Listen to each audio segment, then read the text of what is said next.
We are today at the home of one of our founding fathers, George Washington. He's the only president to be unanimously elected by the Electoral College at the time, of course, with 69 electoral votes back in 1789. Today, there are 538 electors. They're being bombarded this weekend by people and groups who want to prevent them from voting on Donald Trump. You and just 36 other conscientious Republican electors can make a difference by voting your conscience on December 19th. This video, produced by the group Unite for America, made up of Hollywood liberals and others. If 37 electors changed their vote, they'd prevent President-elect Trump from reaching the 270 votes he needs to take the White House.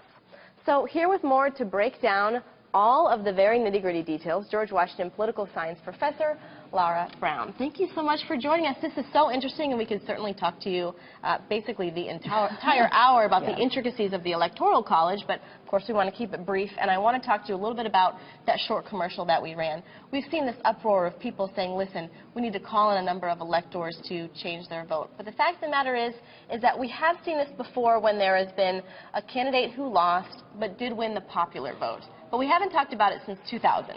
Right. So what we really have at this moment is essentially a country that is very divided. It's polarized, and we are at 50-50, and no real election system does a very good job of translating the public will when you are at 50-50. The Electoral College does end up with these, what we call inversions or reversals, but we really haven't seen this except in the other time when our country was this closely divided during the Gilded Age. Right, so in fact, in our entire history, there's only been 4 instances where we've seen the candidate who essentially came in second win the popular vote. But when I hear someone like an Al Gore say, there needs to be a change, it needs to be more representative of a population, that's not necessarily something that's easy to do. The Electoral College is very specifically designed because we have branches of government. It is, and it was in many ways designed as a compromise. So when we think about our system is supposed to check tyrannies of the majority as well as tyrannies of the minority. And what that means is that the framers made sure that our different sort of elective branches of government would, in essence, represent different groups. So the House represents the people directly in equal measure. The Senate does not. It represents the state. People are not equally represented in the U.S. Senate. And the Electoral College is really the coming together of those two branches. The framers thought about direct election from the people, but they thought it would be impractical, and they were worried about sort of the problems of popularity with that. They also worried about an election by Congress, because that would mean then that the president would owe their office to the Congress. So they wanted a compromise, and the compromise that they came up with was that the people would be represented through their states. So in essence, you are democratically represented in the Electoral College, but it is represented through your state. And this is what makes, in some ways, the Electoral College a little bit more like the World Series than the Super Bowl. I like that. I like that analogy, actually. People think that November 8th came and it went and now it's over, but really the majority of the work's going to be done on Monday. What does that process look like? And also, can people still participate? Some people are wondering, can they watch this very traditional process still take place?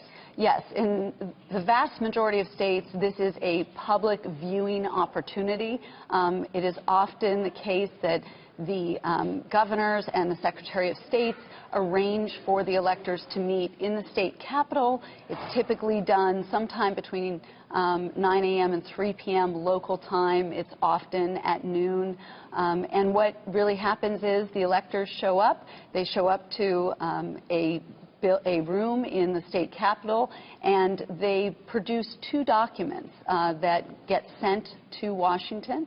One of those documents basically says, yes, the governor certifies the popular election results and that the electors who are voting are qualified individuals.